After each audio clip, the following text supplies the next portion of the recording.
وعلى آل سيدنا হৃদয়ের জানালাটা খুলে দাও না,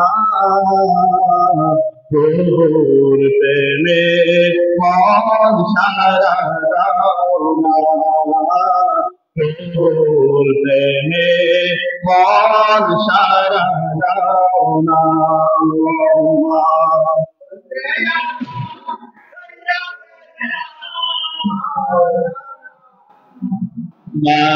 وعلى آل سيدنا بلغ العلا بكماله كشف الدجى بجماله صلوا عليه وآله. صدق الله مولانا العظيم وصدق رسوله النبي الحبيب الكريم ونحن على ذلك لمن الشاهدين والذاكرين والحمد لله رب العالمين. مولاي صل وسلم وبارك عليه.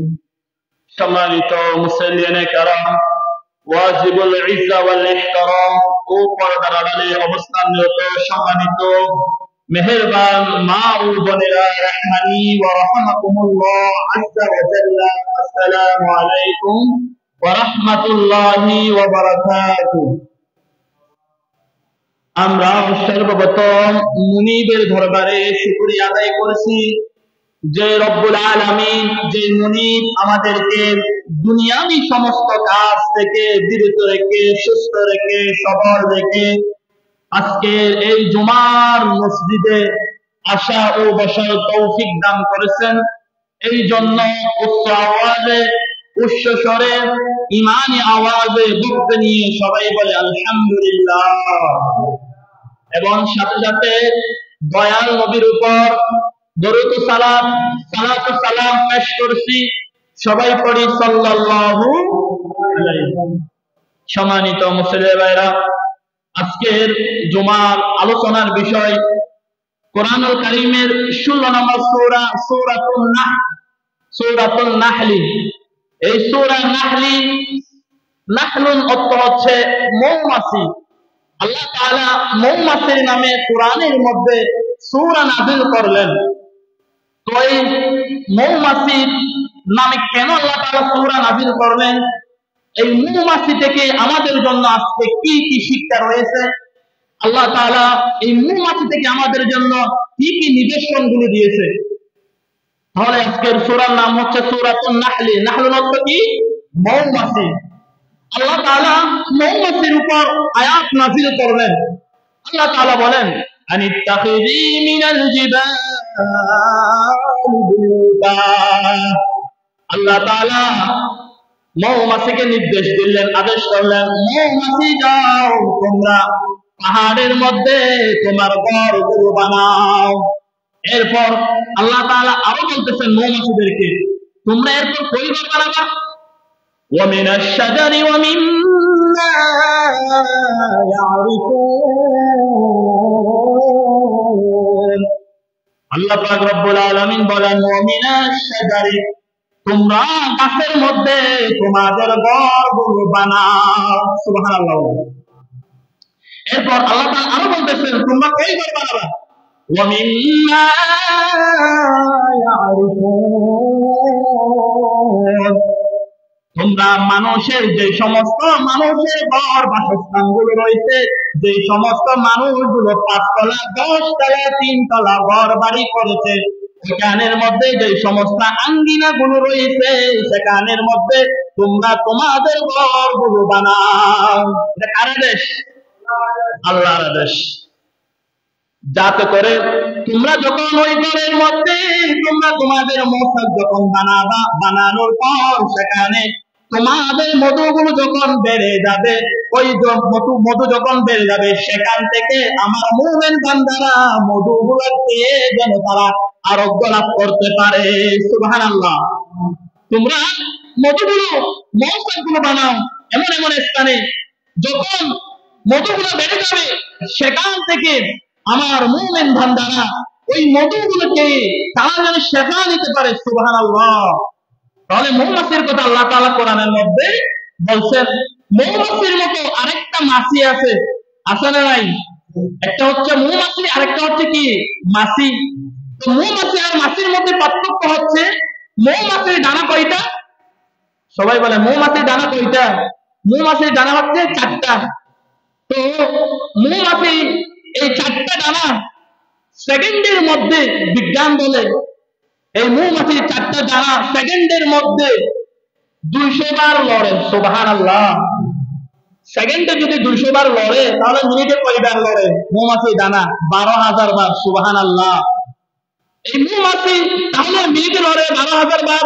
একটা শুধু মৌমাছি 12,000 বার ডানা লাড়ি, এটাই বুঝাতে চাই এই ভূখণ্ডের মধ্যে, পুরো পৃথিবীর মধ্যে একজন মালিক আছে। গলার আওয়াজ দিয়ে বলতে হবে, তিনি কে? আল্লাহ। ছোট্ট একটা মৌমাছি, দেখেন এই মৌমাছি দানাগুলোর এটাই বোঝাতে চাই যে পৃথিবীর মধ্যে একজন, ভূখণ্ডের মধ্যে একজন মালিক আছে, তিনি হলো আমাদের রব। কি মনে করছেন মৌমাছিকে? আল্লাহ তাআলা এই মৌমাছির মধ্যে এমন কিছু গুণ দিয়েছে, গবেষণা করলে দেখা যায় মৌমাছি কখনো খারাপ স্থানে বসে না। কোথায় বসে না? খারাপ স্থানে বসে না। মৌমাছি কখনো খারাপ জায়গায় বসে না। তার বাসার মধ্যে একটা রানী থাকে। মৌমাছির একটা কি রয়েছে? রানী। এই মৌমাছির রানী যেটা হয় সেটা সাইজ একটু, আকৃতির একটু বড় হয়।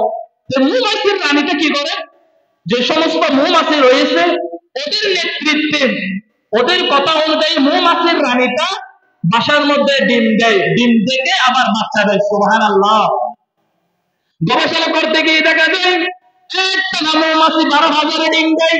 এই 12,000 ডিম থেকে আবার বাচ্চা ফোটায়। তাহলে চিন্তা করে দেখেন, একটা মৌমাছি 12,000 ডিম দেয়, ওই ডিম থেকে 12,000 বাচ্চা জন্ম দেয়। সুবহানাল্লাহ। আর সেখানের মধ্যে একটা দারোয়ান থাকে।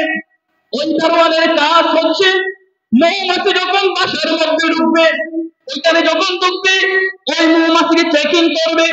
ওই দারোয়ান মৌমাছিটা যখন বাকি মৌমাছিগুলো যখন বাসার মধ্যে ঢুকবে তখন তাদেরকে চেকিং করবে, দেখবে তাদের পায়ের মধ্যে কোনো ময়লা লেগে আছে কিনা, দেখবে তাদের মধ্যে তারা কোনো খারাপ জায়গায় বসলো কিনা।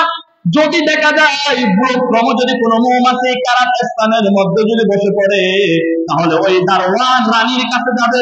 রানীর কাছে গিয়ে বলবে, ও রানী শুনে নাও, এই মৌমাছি খারাপ স্থানের মধ্যে গিয়ে বসলো, বলো আমাকে আদেশ করো, তুমি আমাকে হুকুম দাও, এই মৌমাছিকে চিরতরে হত্যা করে ফেলবো। সুবহানাল্লাহ। দেখেন আল্লাহ তাআলা মৌমাছিকে খারাপ জায়গায়, কারণ আল্লাহ তাআলা মৌমাছিকে খারাপ জায়গায় বসতে নিষেধ করেছেন। দেখবেন যে সমস্ত মৌমাছির বাসাগুলো রয়েছে ওইখানের নিচে গিয়ে আপনি দেখবেন কিছু কল্লাকারা মৌমাছি পড়ে আছে। দেখছেন আপনার কোনোদিন? মৌমাছির যে সমস্ত বাসাগুলো রয়েছে সেখানে গিয়ে দেখলে বাসার নিচে দেখতে পাবেন কিছু কল্লাকারা মৌমাছি রয়েছে। এদেরকে হত্যা করা হয়েছে কারণ এরা খারাপ জায়গায় বসলো। আল্লাহ তাআলা মৌমাছিকে নিষেধ করলেন তোমরা খারাপ জায়গায় বসবা না। আল্লাহ তাআলা সেই কথা কোরআনুল কারীমের মধ্যে ঘোষণা করে দিলেন, ইয়াখরুজু মিন বুতুনিহা শারাবুন মুখতালিফুন আলওয়ানুহু ফীহি শিফাউন লিন-নাস।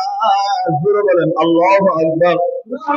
আল্লাহ তাআলা বললেন মৌমাছিদেরকে খারাপ জায়গায় তোমরা খারাপ স্থানে বসবা না। আমি আমার বান্দাদেরকে, আমার বান্দারা যত মৌমাছি এই মধুগুলো যেটা আহরণ করবে, আমি আল্লাহ চাই না আমার বান্দারা হারাম যেন তারা তাদের গলার মধ্যে ঢুকায়।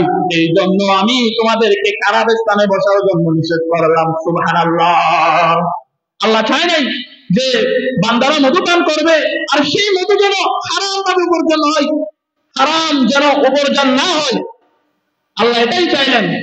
তাহলে ও মুসলমান, তুমি আমি হারামখোর হয়ে গেছি, তুমি আমি হারামের মধ্যে বসবাস করতেছি, হারাম হারাম হারাম হালাল আমরা পার্থক্য করতেছি না। অথচ আল্লাহ তাআলা মৌমাছিকে নির্দেশ করলো তোমরা খারাপ জায়গায় বসবা না।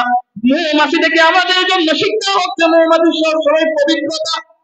মৌমাছি সবসময় পবিত্রতা, কারণ পবিত্রতা এটা হচ্ছে ঈমানের অঙ্গ। হাদিসের মধ্যে আছে আত-তুহুরু শাতরুল ঈমান, পবিত্রতা হচ্ছে ঈমানের অঙ্গ। তাহলে মৌমাছি থেকে আমাদের একটা শিক্ষা হলো, মৌমাছি সবসময় পবিত্রতা অবলম্বন করে। মৌমাছি কখনো খারাপ স্থানে বসে না, মৌমাছি কখনো হারাম খায় না। এই জন্য এই মৌমাছি থেকে আল্লাহ তাআলা আমাদের শিক্ষা গ্রহণ করতে বলতেছেন যে তোমরা কখনো হারাম খাবে না, সব সময় নিজেকে পবিত্রতা রাখবা। অথচ আল্লাহ মৌমাছিকে অর্ডার দিয়েছে তুমি হালাল জায়গায় ফুল খাও, হারাম তুমি কখনো খাবে না। এই ছোট্ট মৌমাছি আমাদের জন্য এই জন্য নিদর্শন। দেখবে মানুষ মৌমাছিকে কখনো মারে না, আর যে মাছির কথা বললাম ওই মাছিকে মানুষ পাইলে চর থাপ্পড় দিয়ে তাকে মেরে ফেলে, ঠিক না বেটি? মৌমাছিকে মানুষ এমনিতে মারে না, আর মৌমাছিও মানুষকে এমনিতে আক্রমণ করে না। মৌমাছিকে যদি আপনি মৌমাছি দেখতেছে তার কানের উপর আঘাত আসতেছে, তখন সবাই মিলে আপনাকে আক্রমণ করবে। আর যে মাছির কথা বলতেছি, এই মাছি সবসময় কানের মধ্যে, বাতের মধ্যে, বিভিন্ন জায়গায় মিষ্টির দোকানে ভন ভন করে, যার কারণে এই মৌমাছিকে কি করে মেরে ফেলে, চট্টাপ্পর দিয়ে মেরে ফেলে। তাহলে বলেন আল্লাহ তাআলা কোরআনের মধ্যে এই যে মৌমাছির নামে সূরা নাযিল করলেন, এই মৌমাছির দাম আল্লাহর কাছে কম না বেশি? সবাই আওয়াজ দিতে হবে, সবাই আওয়াজ দিলে তো অনেক আওয়াজ হয়। দেখেন কোরআনের কথা যখন আপনাদের সামনে, যখন কোরআনের কথা বলা হয়, মুমিনদের সামনে যখন কোরআনের কথা উচ্চারণ করা হয়, কোরআনের হক কথা যখন বলা হয়, মুমিন কখনো চুপ থাকতে পারে না। এটা কার কথা? আল্লাহর কথা। আল্লাহ তাআলা সেই কথা বললেন, ইন্নামাল মুমিনুনা আল্লাযীনা ইযা যুকিরাল্লাহু ওয়াজিলাত কুলুবুহুম ওয়া ইযা তুলিয়াত আলাইহিম আয়াতুহু যাদাতহুম ঈমানা। আল্লাহ তাআলা বলে, ইন্নামাল মুমিনুনা আল্লাযীনা ইযা যুকিরাল্লাহু, আমার কোন মুমিন বান্দাদের সামনে যখন আমি আল্লাহর কোরআনের হক কথা যখন প্রকাশ হয়ে যায়, তখন আমার মুমিন বান্দারা চুপ থাকতে পারে না। যাদাতহুম ঈমানা, তাদের ঈমানের আওয়াজ বৃদ্ধি হয়ে যায়, তাদের ঈমান বেড়ে যায়। তাহলে আমি মনে করব যারা আওয়াজ দিবেন না, আল্লাহর নাম নিতে আপনাদের যাদের কষ্ট হয়, আমি যে 40 মিনিট 45 মিনিট চিল্লাচিল্লি করতেছি, তো আপনারা মাঝে মাঝে একটা আওয়াজ কেন দিতে পারবেন না? পারবেন তো ইনশাআল্লাহ? সবাই আওয়াজ দিতে হবে। আপনারা আমাকে হেল্প করবেন, আমি আপনাদেরকে ভালো মতো বুঝাইতে পারবো।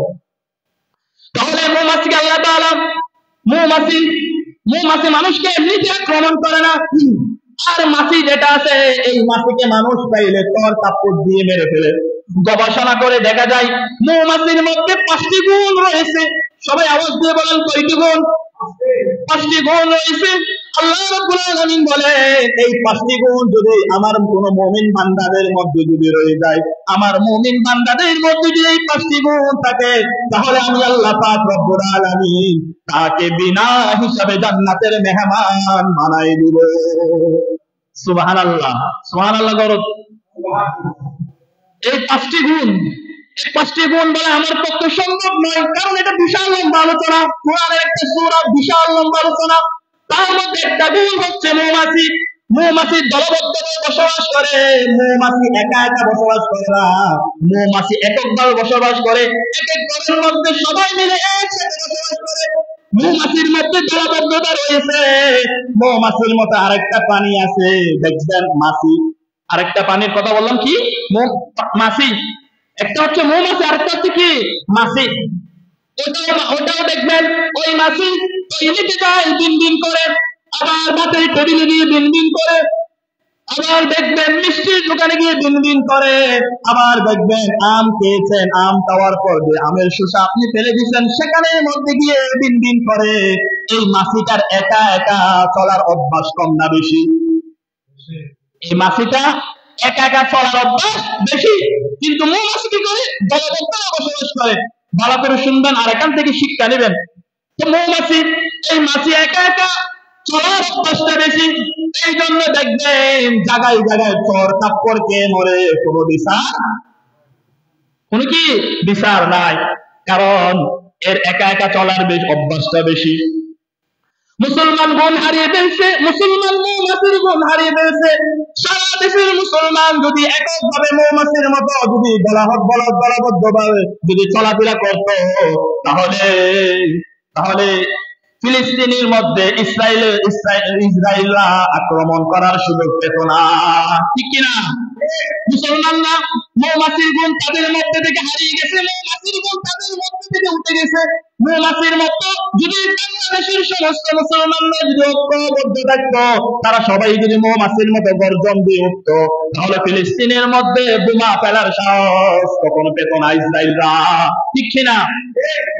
সারা বিশ্বের মুসলমানরা যদি আমরা মৌমাছির মতো, সারা বিশ্বের মুসলমানরা যদি মৌমাছির মতো এককভাবে দলবদ্ধ হয়ে যদি আমরা বসবাস করতাম, সারা বিশ্বের যে জায়গায়, যে সমস্ত জায়গার মধ্যে মানুষের উপর আক্রমণ করা হয়, সেখানের মধ্যে যদি আমরা সবাই মৌমাছির মতো দলবদ্ধভাবে সকল মুসলমানরা যদি আমরা দলবদ্ধভাবে যদি বের হতাম, তাহলে আমি কসম করে বলতে পারি মুসলমানদের মধ্যে মুসলমানের উপর আক্রমণ করার এমনকি চোখ লাল করে তাকানোর সাহস কেউ পেত না। ঠিক কিনা বলেন?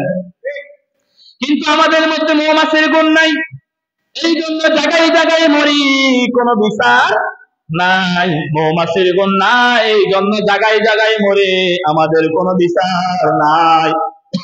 মৌমাছির গুণ হচ্ছে তারা দলবদ্ধভাবে বসবাস করে। আর মৌমাছির মতো আরেকটা মাছি একা একা চলে, তাই দেখবেন টয়লেটে মরে, দেখবেন বাতের মধ্যে বিন বিন করে মানুষের কর তাপ্পর খেয়ে মরে। আবার দেখবেন মিষ্টির দোকানে গিয়ে বসে, সেখানের মধ্যে মানুষ জুতার বাড়িতে মেরে ফেলে। ওই মাছি একা একা চলার অভ্যাস আছে, কিন্তু মৌমাছি দলবদ্ধভাবে বসবাস করে। আপনি যদি মৌমাছিকে একটা ডিল মারেন, মৌমাছির বাসার মধ্যে গিয়ে যদি আপনি একটা ডিল মারেন, তাহলে বলেন তো সেখানে দাঁড়িয়ে থাকার কারো সাহস আছে নাকি? নাই, কারণ তারা দলবদ্ধ বসবাস করে। দাঁড়ায় থাকার কোনো সাহস নাই, মৌমাছির উপর কেউ আক্রমণ করতে পারে না। এই জন্য আমি বাংলাদেশের সকল মুসলমান আলেম ওলামাদেরকে সবাইকে বলতে চাই, no Awami League, no BNP, no Jamaat, no Jatiya Party, no Sunni, no Wahabi, আমাদের একটাই পরিচয়, আমরা হলো মুসলমান। ঠিক কিনা? আমাদের একটাই পরিচয়, আমরা মুসলমান। তাহলে মৌমাছির প্রথম গুণ হচ্ছে মৌমাছি দলবদ্ধভাবে বসবাস করে। একভাবে তাকে এক বাসার মধ্যে তাকে একটা যদি ডিল মারেন, তাহলে একটাও চাকের মধ্যে থাকবে না, সবাই আপনার উপর আক্রমণ করা শুরু করে দিবে। ঠিক না বেটি? সব আপনার উপর আক্রমণ করবে। একজন আসবে আরেকজন আসবে এমনটা নয়। মনে করবেন ডিল মারছেন, আমাদের মুসলমানদের উপর একজনের উপর আক্রমণ করলে একজন যায় আরেকজন বয়ে যায় না, কিন্তু মৌমাছির বাসার মধ্যে যদি আপনি ডিল মারেন, দেখবেন মৌমাছি বলে আমরা বলে তিনজন মরবো, কিন্তু আক্রমণ আমরা সবাই মিলে করবো।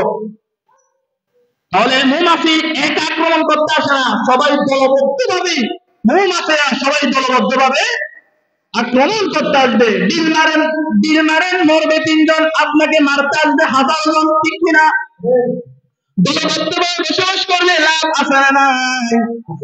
আল্লাহ তাআলা বলেন, ও মুসলমান, তোমরা যদি মৌমাছির গুণ, এই মৌমাছির মধ্যে 5টা গুণ রয়েছে, এগুলো যদি তোমাদের মধ্যে ঢুকাইতে পারো, তাহলে আমি আল্লাহ পাক রব্বুল আলামিন বিনা হিসাবে তোমাদেরকে জান্নাতের মেহমান বানাই দিব। সুবহানাল্লাহ। তাহলে এককভাবে না হয়ে আলাদাভাবে আমরা যারা হয়েছি, এককভাবে দলবদ্ধভাবে চলাচল না করে আমরা যারা আলাদাভাবে হয়েছি, একদিকে বিএনপি, আরেকদিকে আওয়ামী লীগ, আরেকদিকে জামাত, আরেকদিকে জাতীয় পার্টি, আরেকদিকে এনসিপি, জায়গায় জায়গায় মরে, একদল আরেক দলকে মারে, আরেক দল দেখে দেখে হাসে। ঠিক কিনা? বিভিন্ন রকম দলের অন্তর্ভুক্ত হওয়ার কারণে একজন আরেক দলকে মারে, কোনো বিচার হয় না। মুসলমানরে মারে, আরেক দল তাকায় দেখে হাসে। দলবদ্ধতা নাই, এই জন্য একজন আরেকজনকে মারে। দুনিয়ার মধ্যে খুঁজলে কোনো তার বিচার খুঁজে পাওয়া যায় না, কোনো বিচার হয় না। এই জন্য দলবদ্ধভাবে বসবাস করতে শিখেন। দলবদ্ধভাবে যদি বসবাস করতে পারেন, শিখেন মৌমাছির গুণ অনুযায়ী আপনাকে ডিল মারার পৃথিবীর কোন মানুষের সাহস হবে না। ঠিক কিনা? দলবদ্ধভাবে যদি বসবাস করেন, তাহলে আপনাকে ডিল মারার পৃথিবীর কোন মানুষের সাহস নাই। সুবহানাল্লাহ। মৌমাছির 2 নম্বর, এইগুলো মৌমাছির 1 নম্বর গুণ, মৌমাছি দলবদ্ধভাবে বসবাস করে। মৌমাছির 2 নম্বর গুণ হচ্ছে মৌমাছি জীবনের চাইতে নেতাকে বেশি ভালোবাসে। সুবহানাল্লাহ। মৌমাছির 2 নম্বর গুণ কি? নেতাকে বেশি ভালোবাসে, নেতাকে বেশি কি করে? প্রাধান্য দেয়। একটা চাকের মধ্যে যদি সাপোজ আমি ধরলাম 50,000 মৌমাছি, ওই 50,000 মৌমাছির মধ্যে একজন রানী থাকে। 50,000 সাপোজ আমি ধরলাম একটা উদাহরণ হিসাবে, এই মৌমাছির মধ্যে একটা রানী থাকে। ওই রানী যদি বলে পশ্চিম কোষে আমরা বসবাস করবো না, চলো অরণ্যবাসীকে চলো, সবাই মিলে ওই নেতা রানীর কথা অনুযায়ী সবাই মিলে অরণ্যবাসীকে চলে যাবে। ওই রানী যদি বলে চলো আমরা সবাই কক্সবাজার ঘুরে আসি, সবাই মিলে দলবদ্ধ ভাবে কক্সবাজার গিয়ে চলে যাবে। ওই রানী যদি বলে আজকে রাতে ঘুমানো যাবে না, সবাই মিলে না ঘুমিয়ে থাকবে। ওই রানী যদি বলে আজকে সবাই ঘুমিয়ে যাও, সবাই মিলে ঘুমিয়ে যাবে। ওই রানী যদি বলে চলো কুতুবদিয়া থেকে ঘুরে আসি, সবাই মিলে সেখানে চলে যাবে। তাহলে রানী যেটা বলবে, নেতা যা বলবে, মৌমাছিরা সেটাই করবে। রানী যদি বলে আমাদের উপর আক্রমণ করার জন্য আসতেছে, আসো আমরা সবাই তাদের উপর আক্রমণ করি, তাহলে মৌমাছিরা সবাই মিলে তার উপর আক্রমণ করবে। মৌমাছিরা নেতা মানার কারণে মৌমাছির উপর আক্রমণ করার পৃথিবীর কারো সাহস নাই। ঠিক কিনা বলেন? কোন প্রাণী সাহস নাই, কারণ তারা নেতার কথা অনুযায়ী তারা দলবদ্ধ চলে। এই জন্য তাদের উপর আক্রমণ করার পৃথিবীর কারো সাহস নাই। দেখবেন মৌমাছি যেখানে বাসা বাঁধে, সেখানে আশেপাশে কোনো পাখি, এমনকি হিংস্র কোনো জানোয়ারও সেখানের মধ্যে আসে না। এমনকি তারা বাসাও বাঁধে না ভয়ে, কারণ মৌমাছিরা দলবদ্ধ চলে। এরা এমনিতে আক্রমণ করে না, আপনি যদি তাদের উপর আক্রমণ করেন, এরা এককভাবে দলবদ্ধভাবে সবাই মিলে আপনার উপর ঝাঁপিয়ে পড়বে, তখন আপনার বাঁচার কোনো উপায় নাই। ও মুসলমান, আমরা নেতা মানি না, আমাদের নেতা নাই। আমাদের সমাজের নেতা আছে, 2-4টা হুন্ডা যার কাছে রয়েছে, তাদেরকে আমরা নেতা মনে করি। যাদের একটু টাকা পয়সা হয়েছে, আমাদের নেতার তো অভাব নাই। হুন্ডা থাকলে, টাকা পয়সা থাকলে আমরা তাদেরকে নেতা মনে করি, আমাদের নেতা নাই। এই যে সাপোজ ধরলাম 14 কোটি মুসলমানদের একটাও নেতা নাই। যদি একটা নেতা থাকতো, আমাদের নেতা যদি আমাদেরকে বলতো চলো আজকে সবাই ওখানে যাই, আমরা সবাই সেখানে চলে যেতাম। আমাদের যদি একটা নেতা থাকতো, আমাদের নেতা যদি বলতো আজকে ঘুমাতে পারবে না, আমরা ঘুমাবো না। আমাদের যদি একটা নেতা থাকতো, আমাদের নেতা যদি বলতো চলো আজকে সবাই মিলে তরবারি ধরো, আমরা সবাই মিলে তরবারি ধরতাম। আমাদের যদি একটা নেতা থাকতো, যদি বলতো চলো জিহাদের ময়দানে, আমরা সবাই জিহাদের ময়দানে চলে যেতাম। কিন্তু আমাদের একটাও নেতা নাই। নেতা না থাকার কারণে আজকে আমাদের এই অবস্থা। আমাদের নেতা নাই। নেতা যদি বলতো, আমরা যদি নেতার কথা অনুযায়ী যদি চলতাম, এটা আমরা যাদেরকে বানাই এরকম নেতার কথা বলতেছি না। নেতা মানে বুঝেন তো আপনারা, নেতা মানে যিনি আমাদের সবাইকে পরিচালনা করবে, তাকে বলা হয় কি নেতা। নেতা ছিল এক সময় হযরত ওমর ফারুক আযীমের জমানায়, আবু বকর সিদ্দিকের জমানায়, এদেরকে বলা হয় কি নেতা। আমাদের যদি একটা নেতা থাকতো, নেতার কথা অনুযায়ী আমরা তরবারি ধরতাম, জিহাদের ময়দানে আমরা চলে যেতাম। আল্লাহর কসম করে বলতে পারি, বাংলার জমিনের মধ্যে ইস্কন্দের দালালরা ঠাঁই পেত না। ঠিক কিনা বলেন?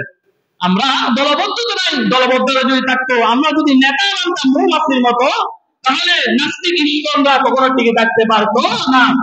আজকে এই যে কিছুদিন আগে সাইফুল ইসলাম আলিফকে হত্যা করা হয়েছে, এমনকি কিছুদিন আগে 1-2 মাস আগে দেখেছিলাম ফেসবুকের মধ্যে একটা মসজিদের ইমামকে দিনে দুপুরে হত্যা করা হয়েছে, কিন্তু তার কোনো বিচার নাই। ইস্কনের উপর কোনো আমরা বিচার প্রয়োগ করি নাই। এটা মুহূর্তের মধ্যে চলে গেছে, যে যখন হত্যা করছে তখন একটু কথা বলছি, এরপর কি হয়েছে চলে গেছে। আমরা সবাই ভুলে গেছি। ইস্কনের উপর আমরা কোনো প্রতিশোধ নেই নাই, আমরা কোনো প্রতিবাদ করি নাই। যখন হত্যা তখন চলে গেছে, তাদের কোনো বিচার হয় নাই। অথচ আমরা বাংলাদেশের মুসলমান চোখ দিয়ে তাকিয়ে দেখা ছাড়া আর কিছু করার নাই, কোনো উপায় নাই। যেদিন সাইফুল ইসলাম আলিফকে চট্টগ্রামের ভিতরে কুপিয়ে হত্যা করা হয়েছিল, সেদিন যদি 15 কোটি মুসলমানদের একটা যদি আমরা নেতা বানাইতে পারতাম, আর ওই নেতা যদি বলতো, ওই নেতা যদি আন্দরকিল্লা মসজিদ থেকে যদি আমাদের সবাইকে যে আহ্বান করতো, ওই নেতা যদি বলতো চলো আজকে জুমার নামাজের পর সবাই মিলে ঢাকার মধ্যে রওনা দিই, আমরা সবাই ঢাকার মধ্যে রওনা দিতাম। আর ওই নেতা যদি বলতো চলো কাপড়ের কাপড় পরি, আমরা সবাই সাইফুল ইসলাম আলিফের হত্যার জন্য রওনা দিই, মসজিদের ইমামকে হত্যা করা হয়েছে এটার জন্য আমরা সবাই রওনা দিই, আমরা সবাই মিলে তখন রওনা দিতাম, কিন্তু আমাদের একটা নেতা নাই।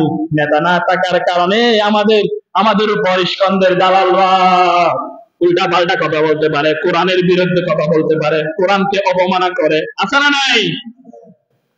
এই জন্য চট্টগ্রামের আলিপদ্মার বিচারের জন্য সবাই রওনা দাও। বাংলাদেশের সমস্ত মুসলমানরা ওই নেতার হুকুম মতো যদি সবাই চলে আসে, ইস্কন্দের দালালরা তখন লুঙ্গি খুলে হিন্দুস্তানের মধ্যে পালিয়ে যেত, ঠিক কিনা? তাহলে আমাদের কি নাই? নেতা নাই। অর্ধ পৃথিবীর খলিফাতুল মুসলিমিন, আমিরুল মুমিনিন সাইয়েদনা ওমর রাদিয়াল্লাহু তাআলা আনহু, এই ওমর রাদিয়াল্লাহু তাআলা আনহুকে নবীজি, আমার নবী বললেন, ওমর তুমি যেদিক দিয়ে যাও সেদিক দিয়ে শয়তান পর্যন্ত বয়ে হাঁটে না। সুবহানাল্লাহ। ওমর তোমাকে দেখলে আমার বিবিরা পর্যন্ত ভয় পায়, অথচ বিবি আমার ভয় পায় তোমারে। সুবহানাল্লাহ। নবীজি বলতেছেন, হযরত ওমর যখন কালিমা পড়ে যখন ইসলাম গ্রহণ করেছেন, তখন কার নামে একটা তাকবীর দিয়েছিল? ওই তাকবীরটা দিয়েছিল কার নামে? আল্লাহর নামে। হযরত সাইয়েদনা ওমর রাদিয়াল্লাহু তাআলা আনহু যখন ইসলাম কবুল করেন, তখন একমাত্র আল্লাহর নামে তাকবীর দিয়েছিল, বলেছিল লিল্লাহি তাকবীর। সাহাবীরা তোমরা পারবা আল্লাহু আকবার, এই বলে তাকবীর দিয়েছিল। সাইয়েদনা ওমর এইরকম আমাদের বাংলাদেশে এমন যদি একটা নেতা থাকলো, সাইয়েদনা ওমর বাংলাদেশের মতো 50-60টা দেশের মতো মালিক সাইয়েদনা ওমর, এই বাংলাদেশের মতো 50-60 কিতাবের মধ্যে আছে 33টা দেশের মালিক এই বাংলাদেশের মতো। সুবহানাল্লাহ। তাহলে বলেন তো, ওমর গরম না নরম? সাইয়েদনা ওমর গরম না নরম? ওমর গরম। এই যে ওমরের মতো যদি একটা নেতা আমাদের যদি থাকতো, আমরা বাংলার জমিনে তৈরি করতে পারতাম। আর নেতাকে মেনে যদি আমরা উঠতাম বসতাম চলতাম, এমনকি নেতা যদি মানতাম, তাহলে জমিনের ভিতরে এতদিন কোরআন পার্লামেন্টে চলে যেত, ঠিক কিনা? ওমরের মতো আমাদের একটা নেতা নাই। নেতা যদি বলে উঠে দাঁড়াতাম, নেতা যদি বলো তোমরা নামাজের পর ঢাকায় রওনা দাও, আমরা সবাই ঢাকায় রওনা দিতাম। নেতা যদি বলতো চলো তোমরা সবাই কাপড়ের কাপড় পরে রওনা দাও, তাহলে আমরা সবাই রওনা দিতাম, নাস্তিক মুক্ত বাংলাদেশ করে ছেড়ে দিতাম, ঠিক কিনা? তাহলে মৌমাছির নেতা আছে, আমাদের নেতা নাই। সারা বিশ্বের 57টা মুসলিম দেশ, একটারও নেতা নাই। সাপোজ আমার কম বেশি হতে পারে 57টা মুসলিম দেশ, অথচ ফিলিস্তিনের মধ্যে বোমা পড়তেছে, ফিলিস্তিনের মুসলমানদেরকে হত্যা করা হচ্ছে, বোমা মারা হচ্ছে।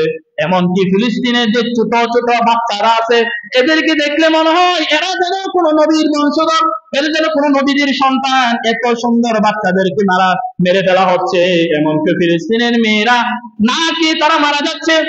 ওই যে গত রমজানে তারা ইফতার করেছিল, গুনার যে সমস্ত খাবার রয়েছে ওই খাবার কি তারা ইফতার করেছিল, তাদের সন্তানদেরকে তারা বাঁচাতে পারতেছে না। ও মুসলমান, কিয়ামতের ময়দানে তুমি আমি আপনাকে যদি জিজ্ঞাসা করা হয়, মুসলমান বলে ভাই ফিলিস্তিন কি, ওই ফিলিস্তিন এটা কি শুধু ফিলিস্তিনের মুসলমানদের ছিল নাকি তোমাদের ছিল না? তখন হয়তো আমরা সবাই মিথ্যা কথা বলে এটাই বলবো, হ্যাঁ ফিলিস্তিন আমাদের সবার ছিল। তখন আল্লাহ তাআলা বলবেন, ফিলিস্তিন যদি তোমাদের সবার থাকতো, তোমাদের সবার যদি থেকে থাকে, তাহলে মায়ের কাইল ফিলিস্তিনের মুসলমানরা তোমরা কেন যাও নাই? তখন হয়তো আমরা মুখ দিয়ে একটা কথাও বলতে পারবো না, আমাদের মুখ দিয়ে কোনো কথা তখন বাইর হবে না।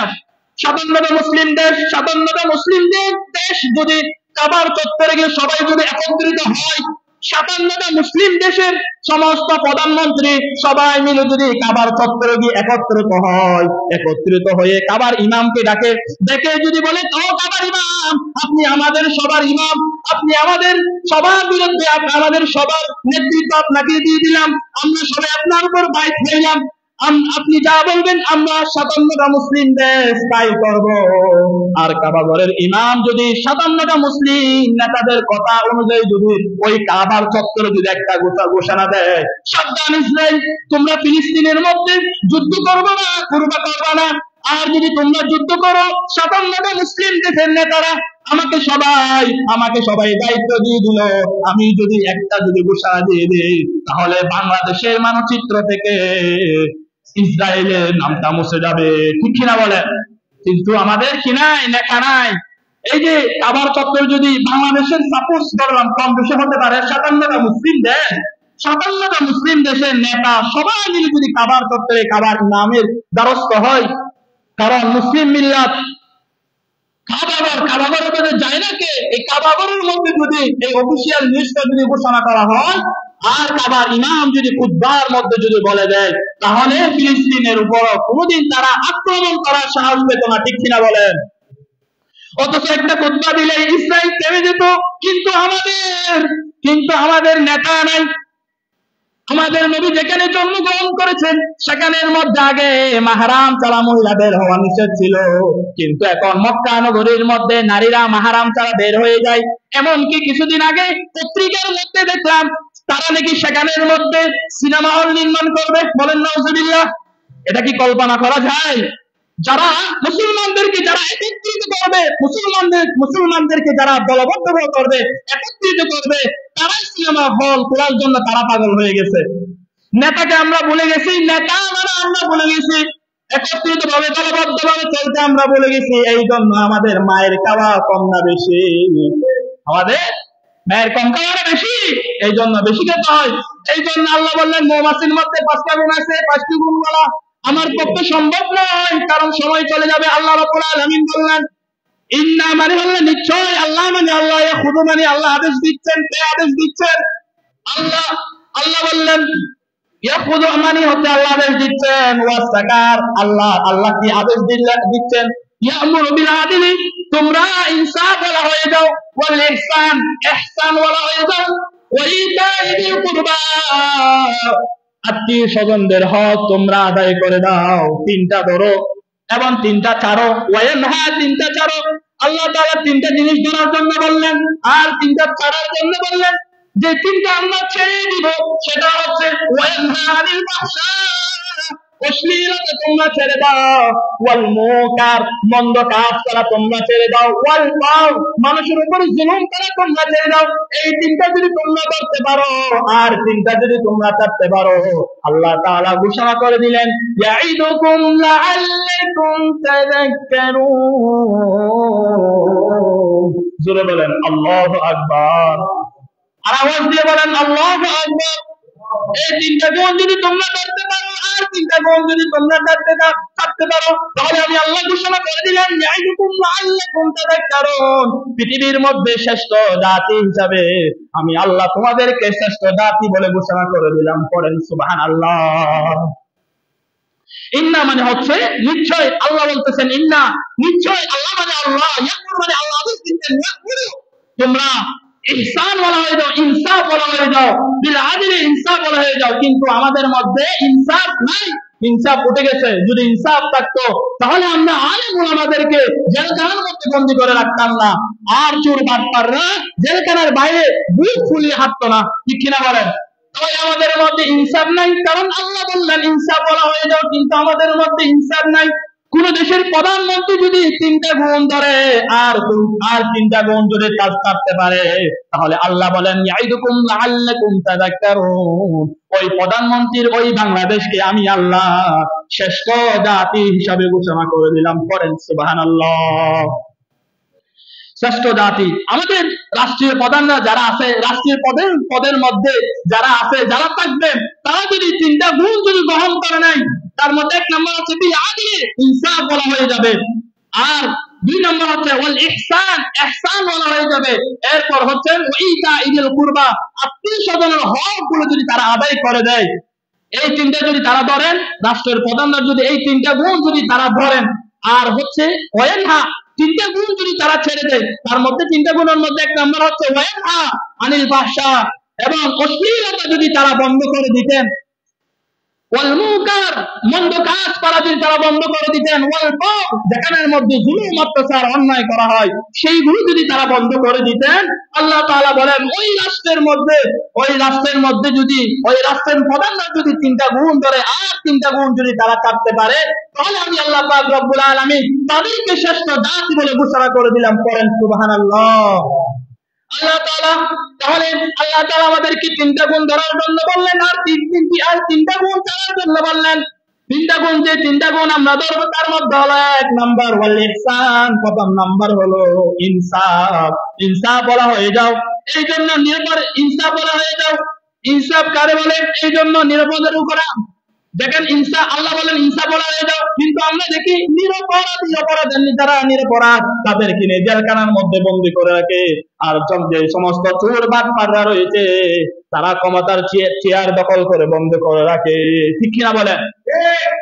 আলেম ওলামাদেরকে আল্লাহ বলেন ইনসাফ বলা হয়ে যাও, কিন্তু আমরা দেখি যারা ভালো কাজ করে তাদেরকে নিয়ে, যারা নিরপরাধ তাদেরকে নিয়ে, অপরাধী বলে তাদেরকে বন্ধ করে রাখে। আর যারা চোর বাটপার এরা এদেরকে নিয়ে এরা ক্ষমতার চেয়ারের মধ্যে দখল করে বসে আছে।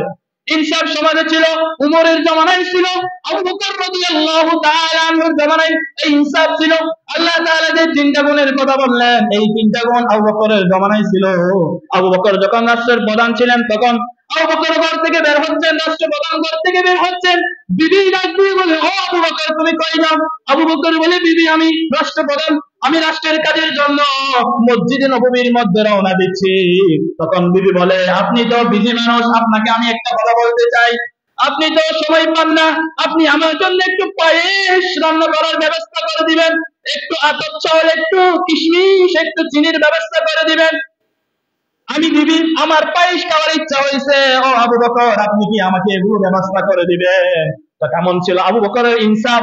আবু বকর বললেন, বিবি অমুক এলাকায় আমি এখনো খাবার পৌঁছাতে পারি নাই, অমুক এলাকায় এখন আমি পানির ব্যবস্থা করতে পারি নাই, অমুক এলাকায় আমি এখনো দাস মুক্ত করতে পারি নাই। বিবিরে আমি তোমাকে কথা দিতে পারতেছি না, আমি যে তোমাকে পায়েস খাওয়াবো এটার কোনো আমি তোমাকে গ্যারান্টি দিতে পারতেছি না। এটা বলে সিদ্দিক আকবর আবু বকর রাদিয়াল্লাহু তাআলা আনহু মসজিদে নববীর মধ্যে রাষ্ট্রপ্রধান, রাষ্ট্র পরিচালনা করার জন্য চলে গেলেন। ঠিক এক মাস পর আবু বকরের বিবি বলতেছে, ও আবু বকর, ও আমার প্রাণের স্বামী, ধরেন ঘরের মধ্যে পায়েসের ব্যবস্থা করা হয়েছে, পায়েস খান। আবু বকর বলে, আমি তো টাকা পয়সা কিছু দিই নাই, এমনকি পায়েসের জন্য যে সমস্ত জিনিসপত্র লাগে এগুলো তো আমি কিছু আনি দিই নাই, কিভাবে পায়েসের রান্না হলো?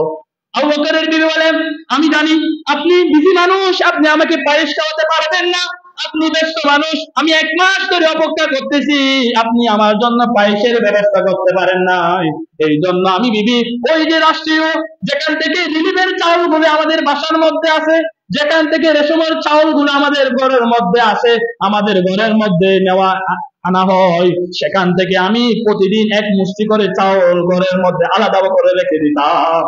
এমন ভাবে আমি ঘরের মধ্যে রেখে দিলাম, 30 দিনে 30 মুষ্টি চাউল আমি ঘরের মধ্যে রেখে দিয়েছিলাম। আর 30 দিনে 30 মুষ্টি চাউল একত্রিত করলাম, করার পর সেখানে 2 কেজি 2.5 কেজি মতো চাউল হয়েছে। এইগুলো আমি বাজারে বিক্রি করলাম, করার পর পায়েসের জন্য যে সমস্ত জিনিসপাতি লাগে এগুলো আমি নিলাম, একটু আতপ চাউল, একটু মধু, একটু চিনি আর একটু দুধ, এগুলো নিয়ে আমি পায়েস রান্না করলাম। আবু বকর বলে, দিদি রে থামো থামো, আমি একটু আসি। এটা বলে আবু বকর রাষ্ট্র যেখান থেকে এই চাউলগুলো আসা হয় সেখানে আবু বকর চলে গেল। যাওয়ার পর কর্মচারীকে ডাক দিল, বলো এদিকে আসো বাবা, এদিকে আসো। কর্মচারী বলে, কি হয়েছে? বলে, আমাদের আমাদের বাড়ির মধ্যে যে সমস্ত রেশমের চাউলগুলি দেওয়া হয় সেখান থেকে এক মুষ্টি চাউল আজকে থেকে এখানে রেখে দিবা, কমাই দিবা। সুবহানাল্লাহ বলেন।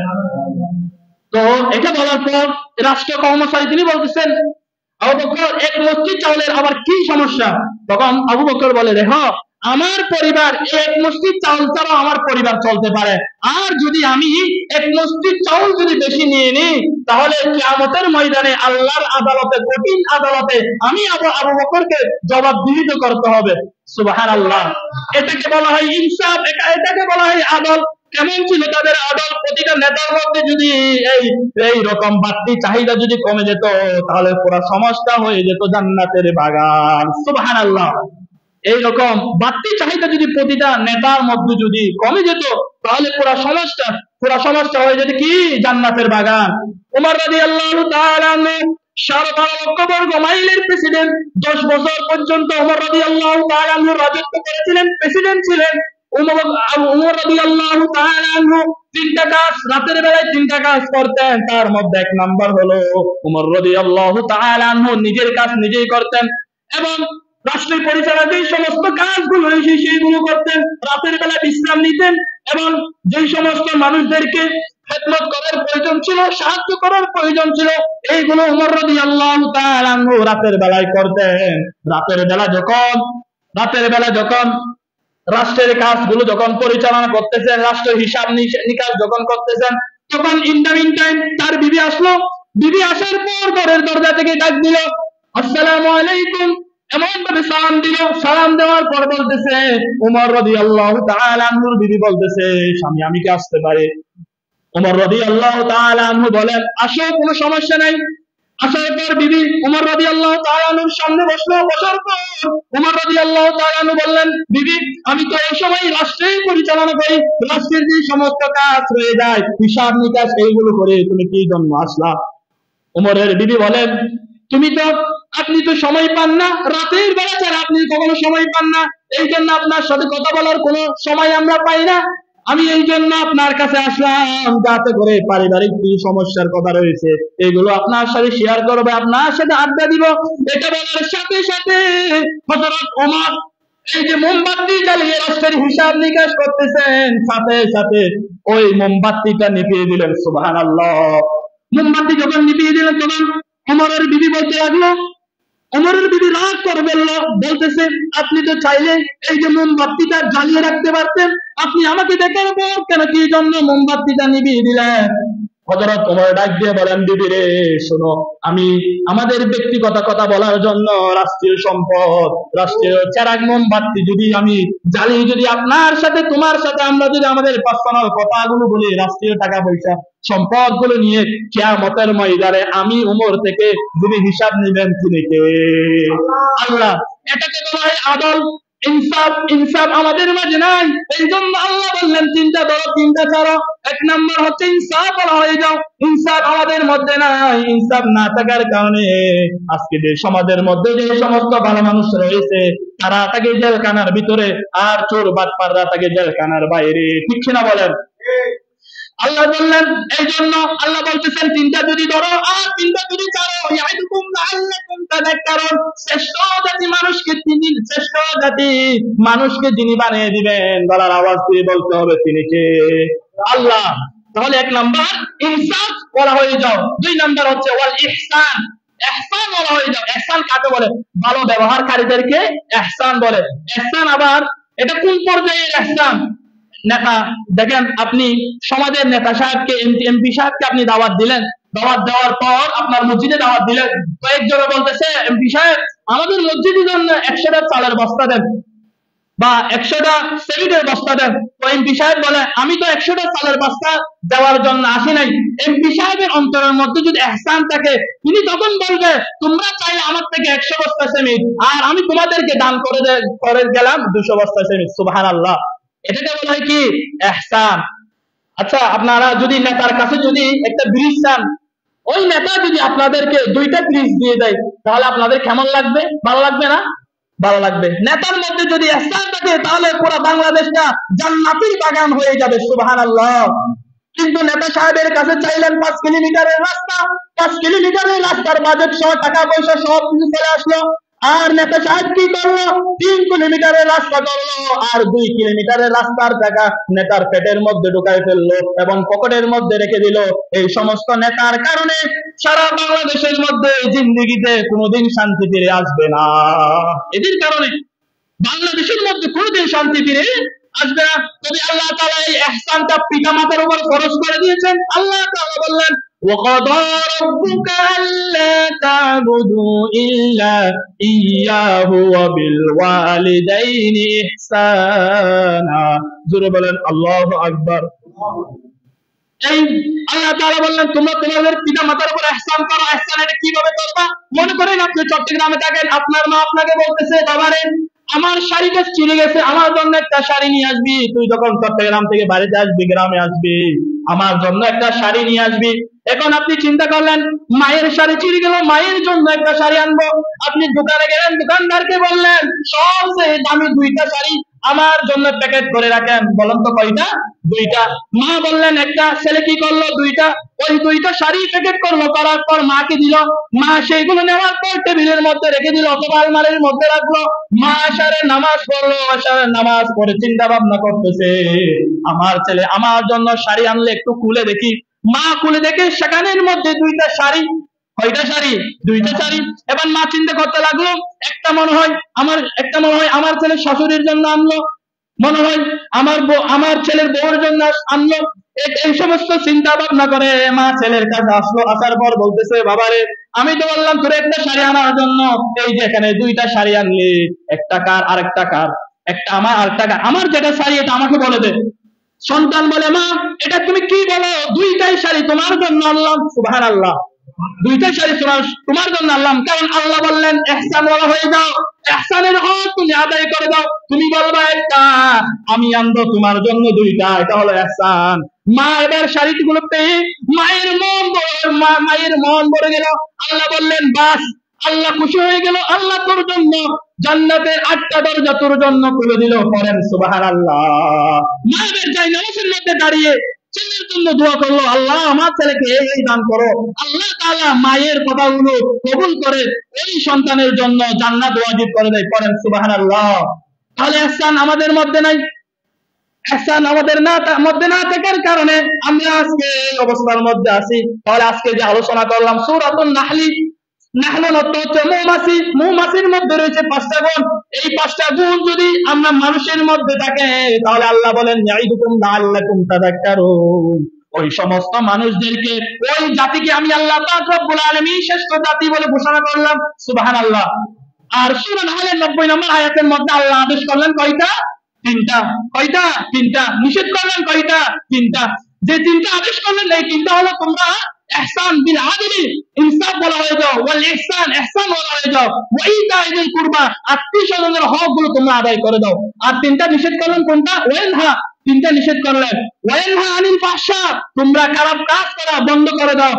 ওয়ানহা আনিল ফাহশাই ওয়াল মুনকার, মন্দ কাজ তোমরা বন্ধ করে দাও। ওয়াল বাগ, যাদের উপর জুলুম করা হয় এই জুলুম করা তোমরা বন্ধ করে দাও। তাহলে ইয়াইদুকুম লাআল্লাকুম তাযাক্কারুন, আমি আল্লাহ পাক রব্বুল আলামিন ওই সমস্ত জাতিদেরকে আমি শ্রেষ্ঠ জাতি হিসেবে ঘোষণা করলাম। সুবহানাল্লাহ।